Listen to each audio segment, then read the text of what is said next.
قال الرسول صلى الله عليه وسلم: ثلاثة جدهن جد وهزلهن جد: النكاح والطلاق والرجعة. النكاح والطلاق والرجعة. النكاح والطلاق والرجعة. نعم يا ابني. أستاذ، أنا الحين أعرف معنى الطلاق وأعرف معنى الرجعة، بس النكاح شنو؟ سؤال جميل. النكاح هو المسمى الشرعي لزواج الرجل بالمرأة. لزواج الرجل بالمرأة. بس أنا أستاذ للحين ما فهمت. يعني أنا أقول لك: يا فلان زوجتك ابنتي، وهو يرد علي ويقول: وأنا قبلت، فتصبح على هذا الأساس زوجته. لا أستاذ ما فهمت. يعني يا جاسم أنا أقول لك: يا جاسم زوجتك ابنتي. وأنا قبلت. قبلت؟ إيه. قبلت شنو؟ أتزوج بنتك.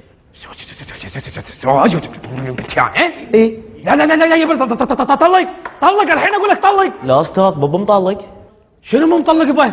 أنا كنت أشرح لك الدرس، ما كنت قصدي أن أزوجك بنتي. أستاذ الحين أنا تزوجت بنتك على حسب شرحك لنا، وكل الصبيان في الصف الحين شهود، صح؟ صح.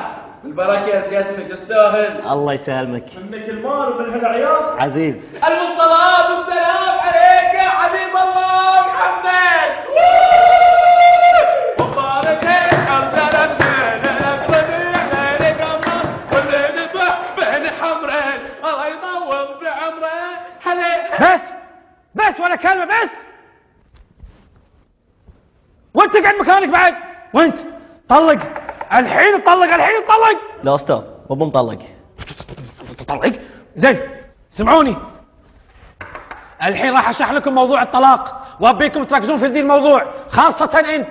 الواحد اذا بيطلق زوجته لازم يقول لها: يا مريم انت طالق. سمعتوا؟